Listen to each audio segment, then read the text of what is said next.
नाशिक शहरातील वाढती गुन्हेगारी आटोक्यात आणण्यासाठी नाशिक पोलीस आयुक्त संदीप कर्णिक यांच्या मार्गदर्शनाखाली स्थापन करण्यात आलेल्या गुन्हे शाखा युनिट 3 ने मोठी कामगिरी करत गंभीर दुखापतीच्या गुन्ह्यातील एका महिन्यापासून फरार असलेल्या आरोपीला जेरबंद केले आहे।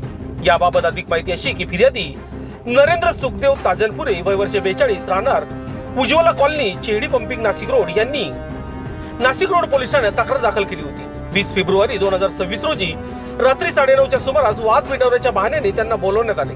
तानाजी तानस मालसुरे गार्डन परिसरात चर्चा सुरू असताना आरोपीने अचानक हल्ला चढवला। यावेळी ऋषिकेश आवारे यांनी फिर्यादी यांच्या डोक्यावर दांडक्याने वार केला, तर त्यानंतर चाकूने नाक व डाव्या हाताच्या अंगठ्यावर वार करण्यात आले।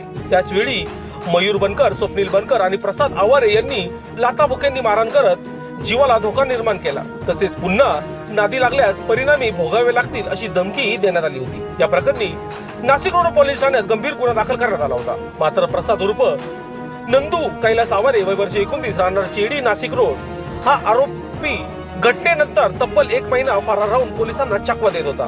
दरम्यान गुन्हे शाखा अंबड युनिट 3 चे पोलीस अंमलदार भगवान जाधव यांना गोपनीय माहिती मिळाली की संबंधित आरोपी चेडी पंपिंग परिसरात येणार आहे। मिळालेल्या माहितीच्या आधारे पोलिसांनी 19 मार्च 2026 रोजी सापळा रचून आरोपीला ताब्यात घेतले। अभिलेख पडताळणीत तो सदर गुन्ह्यात फरार असल्याचे स्पष्ट झाले असून त्यास पुढील कारवाईसाठी नाशिक रोड पोलीस ठाण्याच्या ताब्यात देण्यात आले आहे। लोकशास्त्र न्यूज साठी विशेष प्रतिनिधी नाशिक रोड।